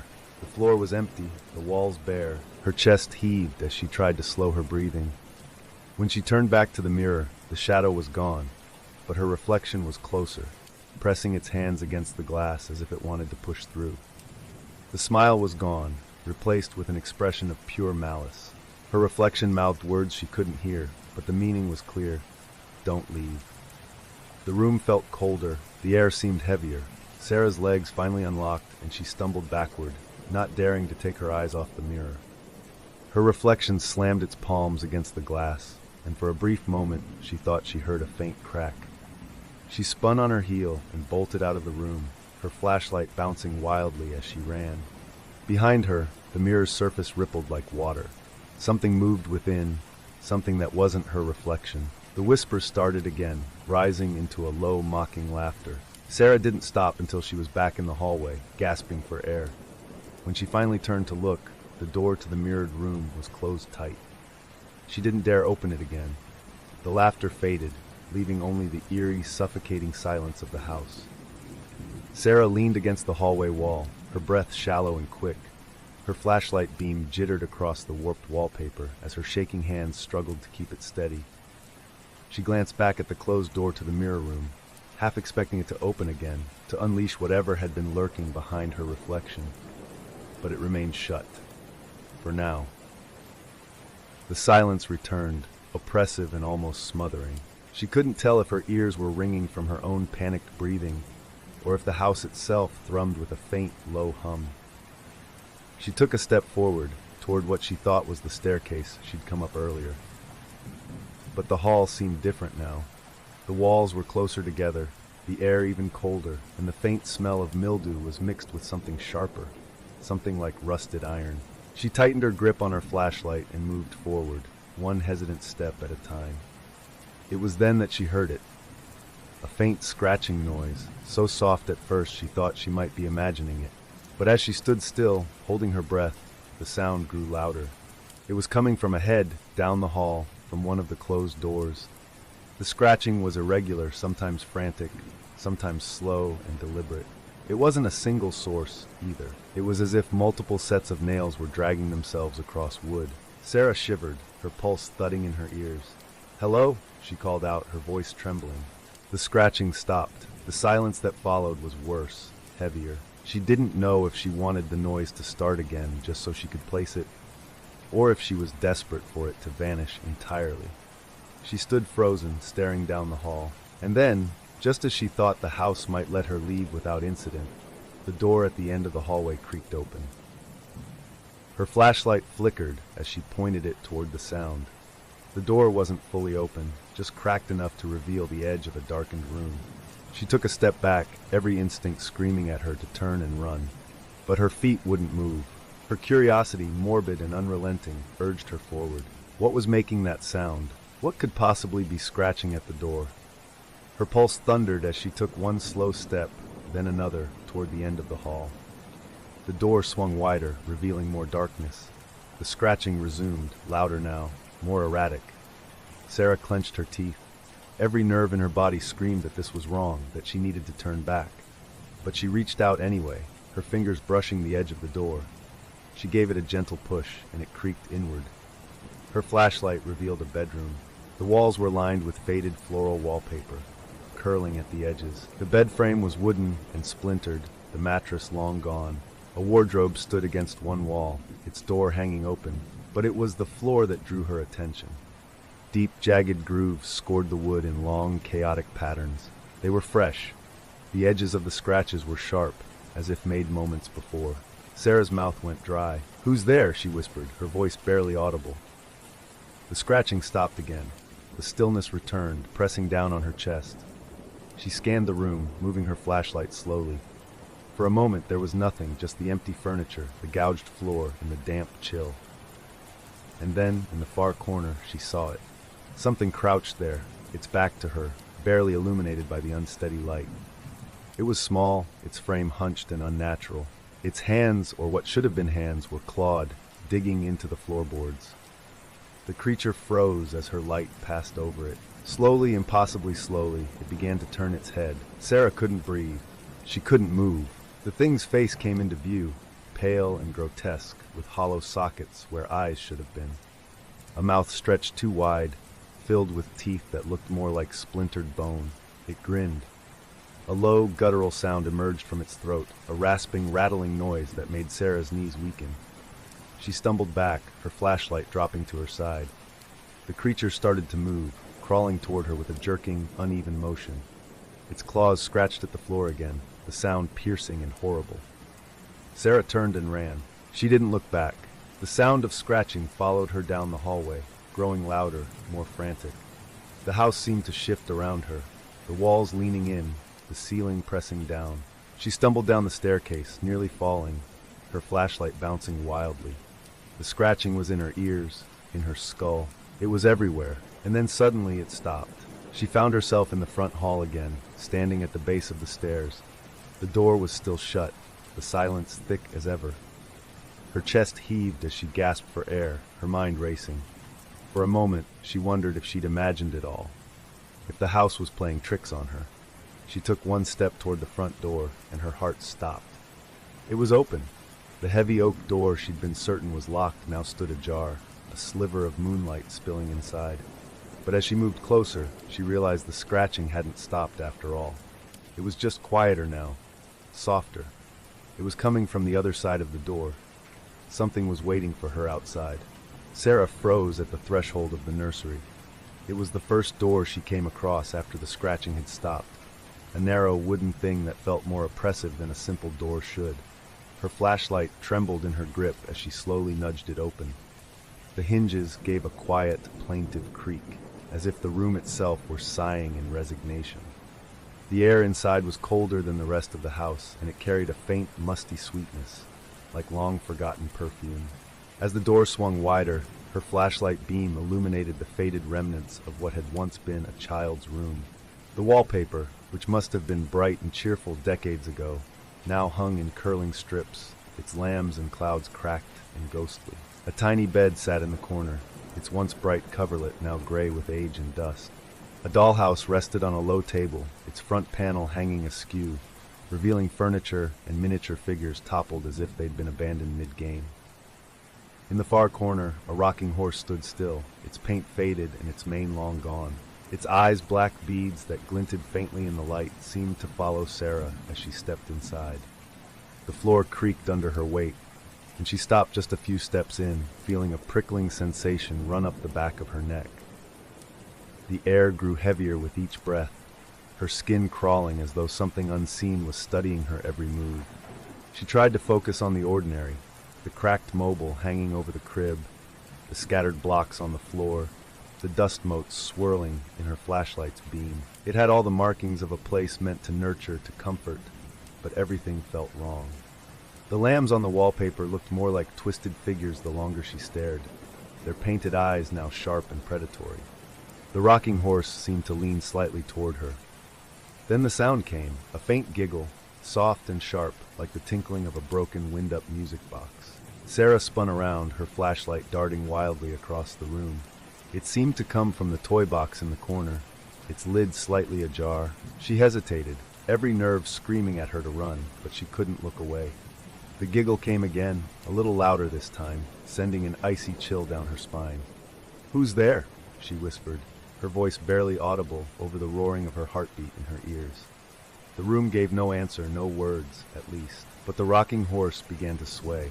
It rocked slowly at first, then faster, its hooves tapping against the floor. The creaking grew louder, filling the small room, drowning out everything else. Sarah's hands trembled so badly that her flashlight beam shook like a strobe light, casting the rocking horse into disjointed, jerky motions. The giggle returned, louder now, and it was no longer alone. A second laugh joined it, then another. It sounded like children's laughter, but distorted, rising and falling like waves of static. The toy box lid creaked open wider. Sarah stepped back, bumping into the edge of the crib. The mobile above her began to spin on its own, the faded lambs and stars whirling faster and faster. "Stay with us," a voice whispered, high and childish.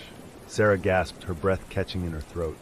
The blocks on the floor began to shift, sliding across the wood as if pulled by invisible strings. They aligned themselves into crude shapes, a word. "Stay." Her flashlight flickered, and for a moment the room plunged into darkness. When the beam returned, the room looked the same, but something had changed. The dollhouse figures, once scattered and face down, now stood upright, turned toward her. Their tiny painted faces stared at her, their frozen smiles wide and unnatural. The rocking horse stopped suddenly, the sound of its movement replaced by a suffocating silence. Sarah couldn't move, she couldn't breathe. The whispers came again, surrounding her, overlapping and growing louder. "Stay, stay, stay with us." She bolted. She turned and fled the nursery, slamming the door behind her. The voices faded, the giggles silenced. But as she leaned against the door, trying to catch her breath, she realized the silence wasn't normal. It was heavy, waiting, as if the house itself was holding its breath. It wasn't over, not even close. Sarah pressed her back against the nursery door, her breath coming fast and shallow.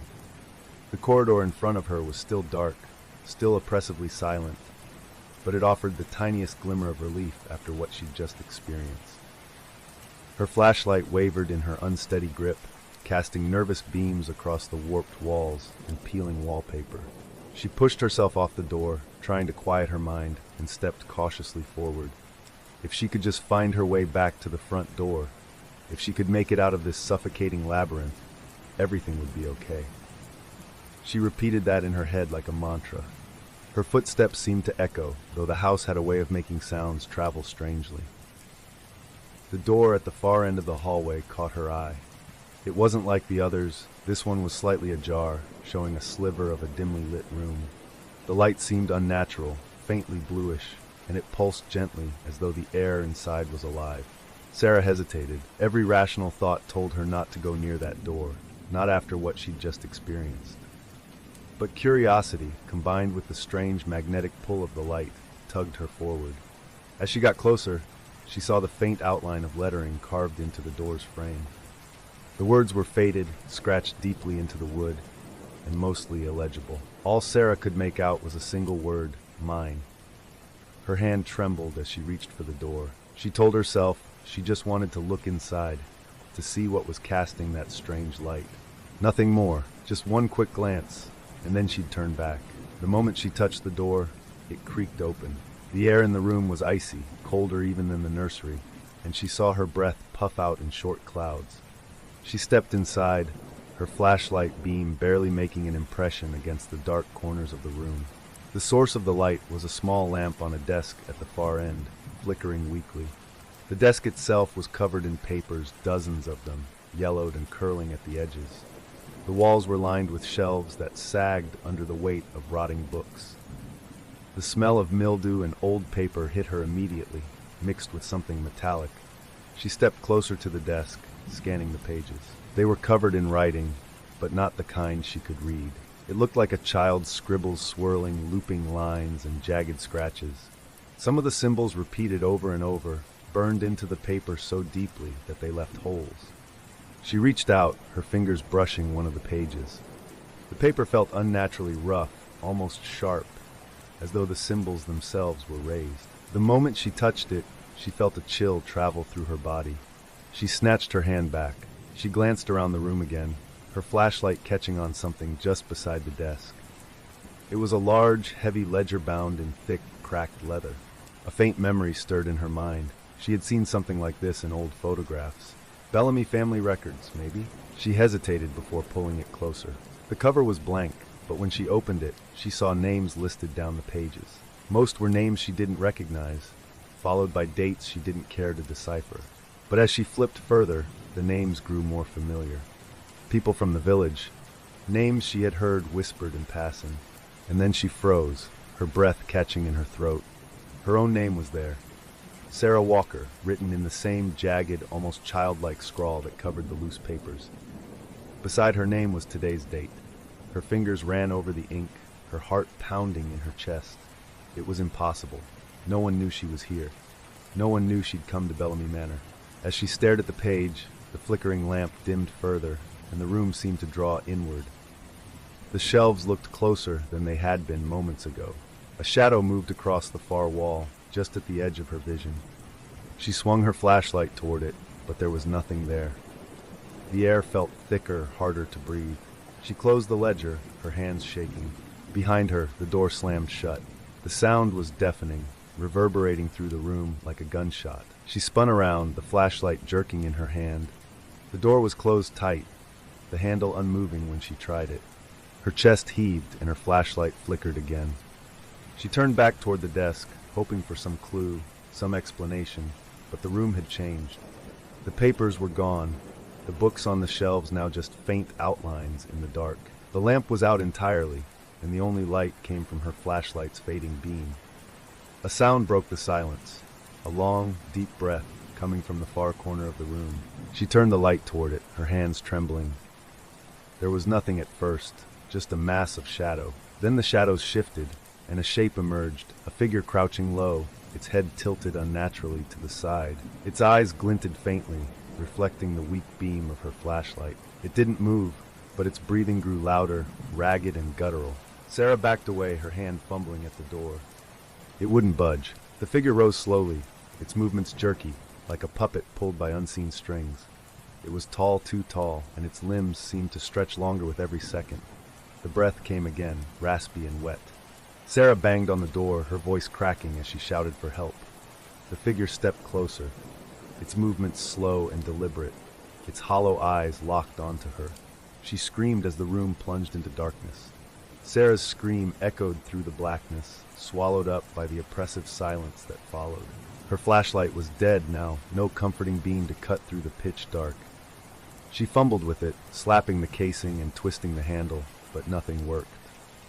The room felt smaller than it had moments before, the air thicker, pressing against her like a damp, heavy shroud. She stumbled back until her hand brushed the wall behind her. The surface was cool, almost damp, and seemed to tremble under her palm. Somewhere in the shadows, that rattling breath still sounded, closer now. Suddenly, there was movement, a faint shuffle, the creak of wood. Sarah froze, her every nerve screaming for her to run. But where would she go? Her fingers slid along the wall, searching desperately for a doorframe or a latch. As her eyes adjusted, she thought she saw the faintest glimmer of light in the distance, just a pinprick, but enough to pull her attention. Her heart pounding, she edged toward it. The soft glow flickered faintly, unevenly, like a candle struggling against a draft. As she moved closer, she realized it wasn't coming from the room at all, but from a staircase leading down.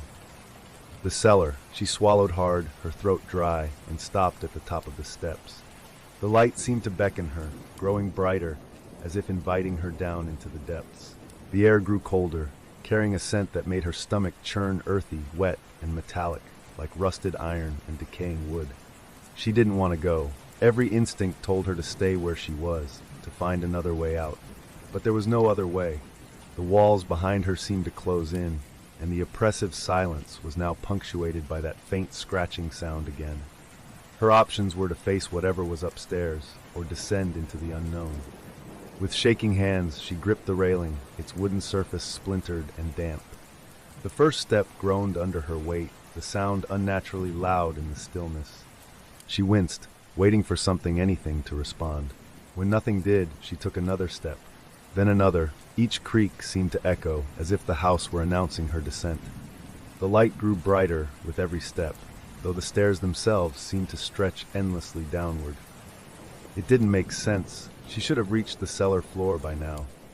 Instead, the walls seemed to stretch farther apart, the temperature dropping further. Her breath came out in visible clouds, and she felt her fingertips going numb. At last, her boots touched solid ground. The light was coming from a lantern resting on a table in the center of the room, its flame low and flickering.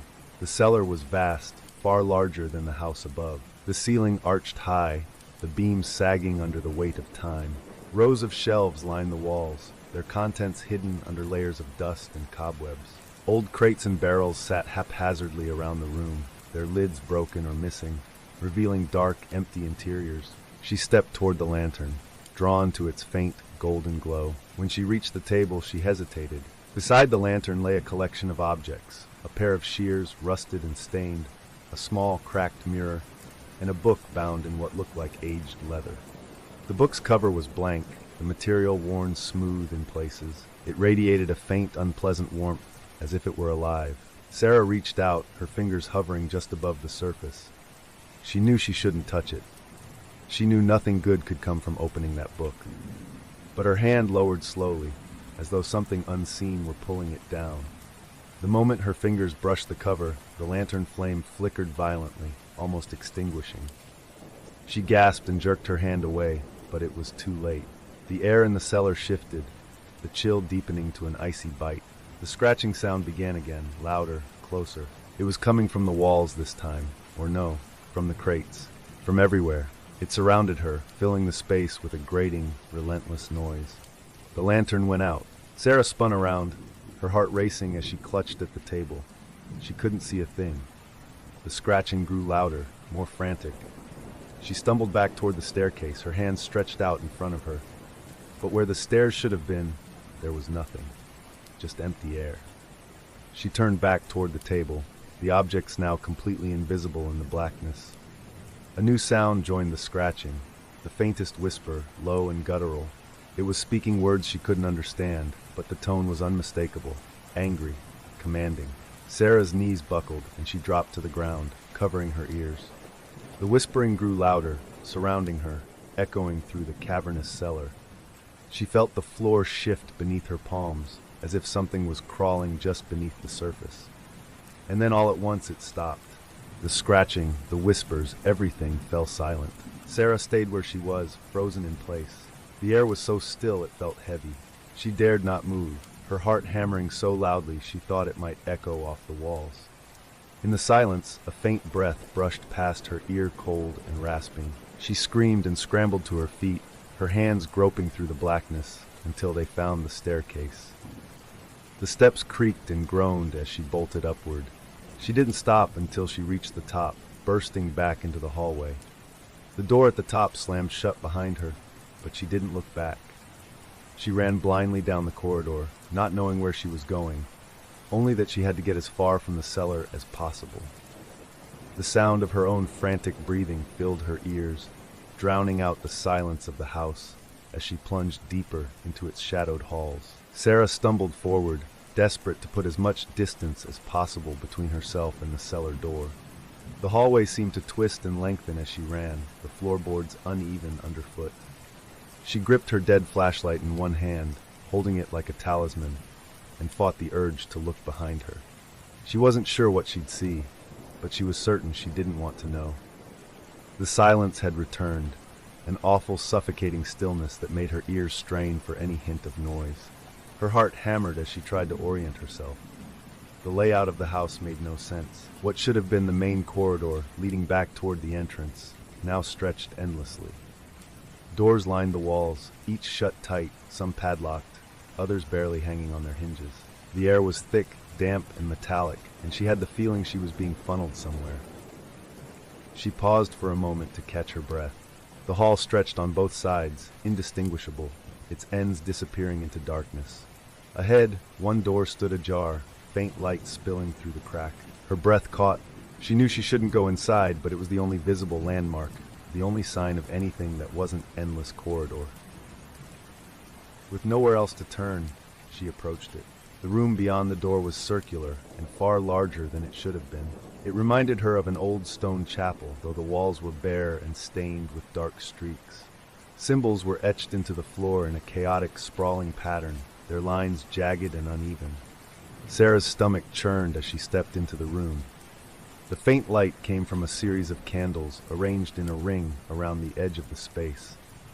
The flames flickered without any apparent draft, their glow casting long, writhing shadows that seemed alive. In the center of the circle was a low, rough altar made of blackened wood. On it lay an open book, bound in what looked disturbingly like stretched leather. Beside the book were objects she didn't want to examine too closely, something gleaming and metallic, something wrapped in a crimson-stained cloth. The air was colder here, and it carried a strange hum that she felt more than heard. The symbols on the floor seemed to pulse faintly, as though alive. Sarah hesitated at the threshold, every fiber of her being urging her to turn back. Yet her feet moved forward.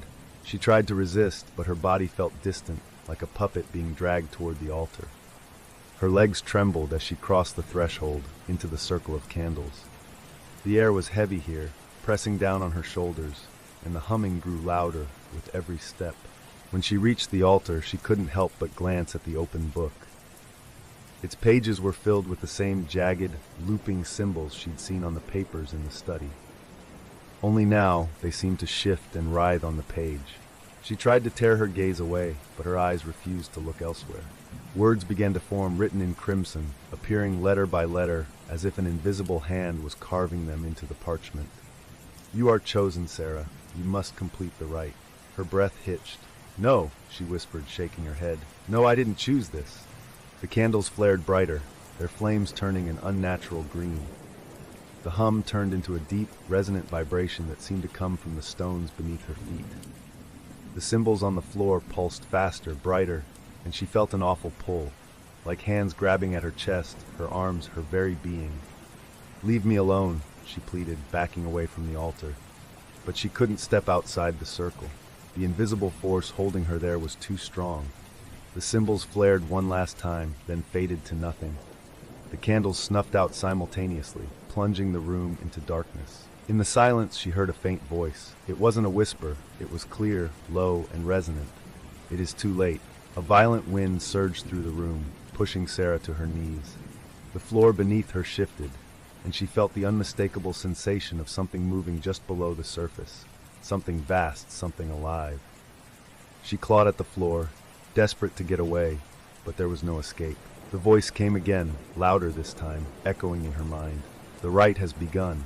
Suddenly the walls seemed to fold inward, the space around her warping. She tried to scream, but no sound came out. The last thing she saw was the altar, now empty, before the room collapsed into blackness. Sarah's breath hitched as she was thrust back into the hallway. The air was heavy, as though it was pressing against her chest. She scrambled to her feet, looking around in confusion. The altar, the book, the chanting voices, all gone. But the house wasn't the same. Something had changed. The walls no longer felt like mere walls. They seemed alive, pulsing faintly, the faded wallpaper rippling like flesh. The floors creaked underfoot, not just from her steps, but in random intervals, as though the house was adjusting itself, shifting its weight. Shadows flickered and danced along the walls without any light source. Her flashlight still wouldn't turn on, and she dropped it to the floor. It clattered, the sound too loud in the oppressive silence. Her pulse thundered in her ears, and her thoughts spiraled. Had she lost track of time? Was the house playing tricks on her mind? Or was it something worse, something she didn't want to name? Then she heard it. A low, guttural groan echoed through the hall. Not a human sound, not something mechanical. It was deep and wet, like the sound of old wood bending under tremendous pressure. Sarah stumbled back a step, the floor beneath her feet feeling more like soft, damp soil than wood. The hallway in front of her began to stretch, twisting at angles that didn't make sense. The corners of the ceiling dipped and shifted as though the house were trying to fold in on itself. Her legs trembled, but she forced herself to move. She had to get out. Every door she tried was locked, the handles cold and slick beneath her fingers. Her footsteps sounded louder than they should have, each one echoing as if the house was amplifying her every movement. She could feel it now. The house wasn't just changing, it was aware. It was reacting to her presence, growing more animate with every step she took.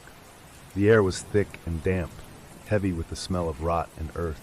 Ahead, the hallway split into two paths. One veered left, leading into a darker corridor, while the other stretched out in front of her, the flickering light of a single rusted chandelier illuminating a crooked staircase. Sarah hesitated, her throat dry and her palms slick with sweat. That groaning noise came again, this time closer. The walls seemed to tremble, their pulsating surface shifting toward her like lungs inhaling deeply. She chose the staircase, racing up the warped steps as quickly as her shaking legs would allow. Each step felt like it might collapse under her weight, but she didn't stop.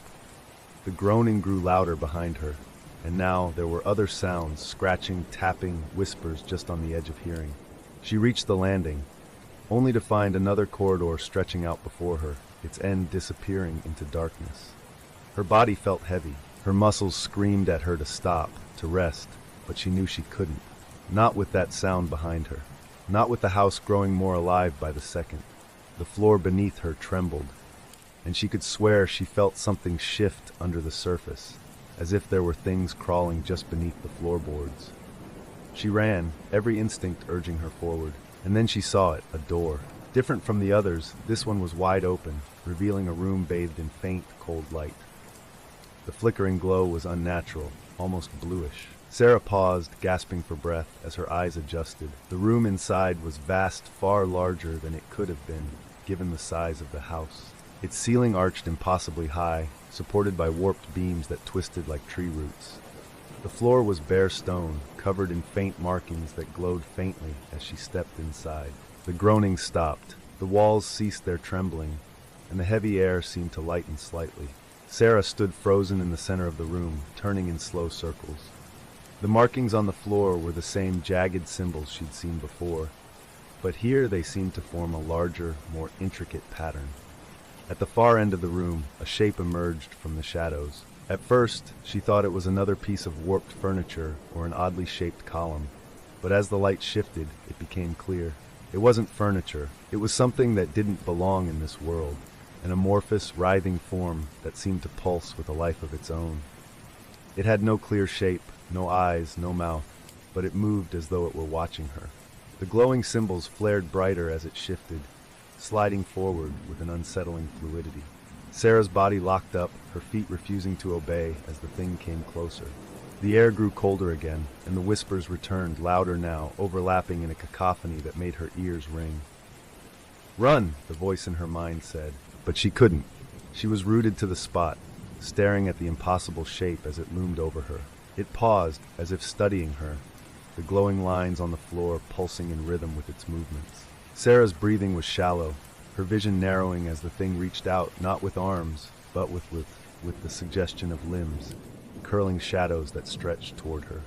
A single word echoed in the room, low and resonant, coming from everywhere and nowhere at once. Mine. Her scream tore through the silence as the world around her twisted, the walls collapsing inward and the glowing lines swallowing her whole. The moment Sarah's scream faded, the room seemed to collapse in on itself. The glowing lines pulsed violently, and then the ground beneath her feet gave way. She fell not through empty air, but through something thick and clinging, as though the house itself was swallowing her whole. The walls closed around her, dark and wet, pressing against her from every side. The air grew colder still, burning her lungs with each gasp, and then suddenly she was back on solid ground. She opened her eyes to find herself standing in the front hall of Bellamy Manor. The massive door loomed before her, just as it had when she first entered. For a moment, she thought she was free. She stumbled forward, her fingers brushing the cold brass handle. It turned easily, and the door creaked open. Outside was nothing but darkness. No trees, no path back to the village, just an endless black void that stretched on forever.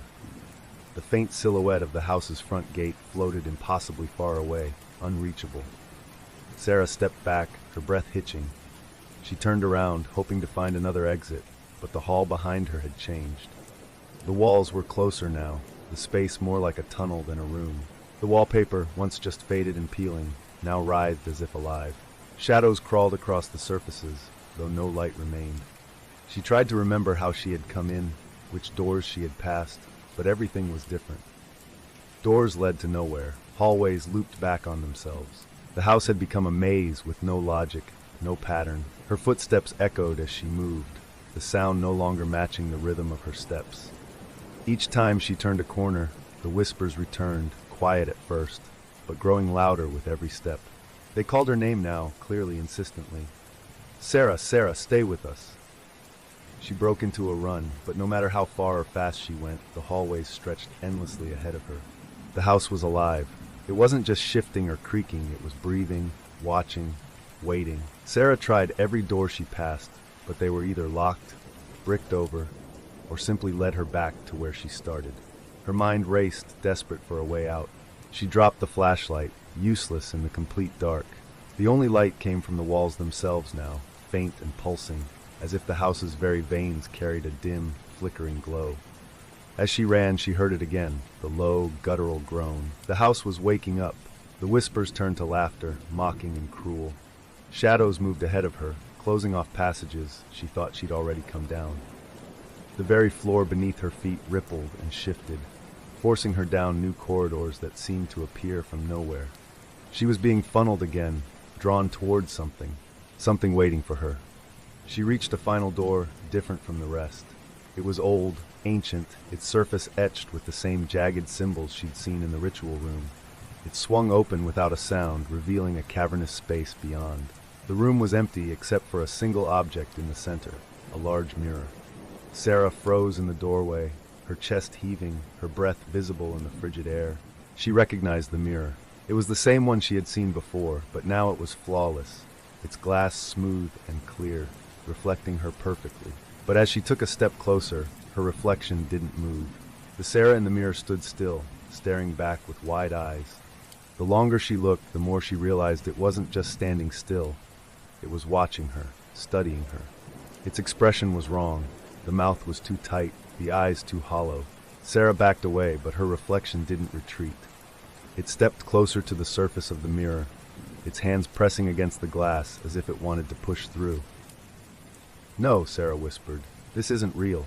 The reflection smiled. Its lips moved, but the words didn't match her own. They came from the house, from the walls, from everywhere. "You belong to us now." The room began to tremble. The mirror rippled like water, and the reflection pressed harder, its distorted features stretching as though it was about to break free. Sarah turned to run, but the door had vanished. The walls closed in, the ceiling lowered.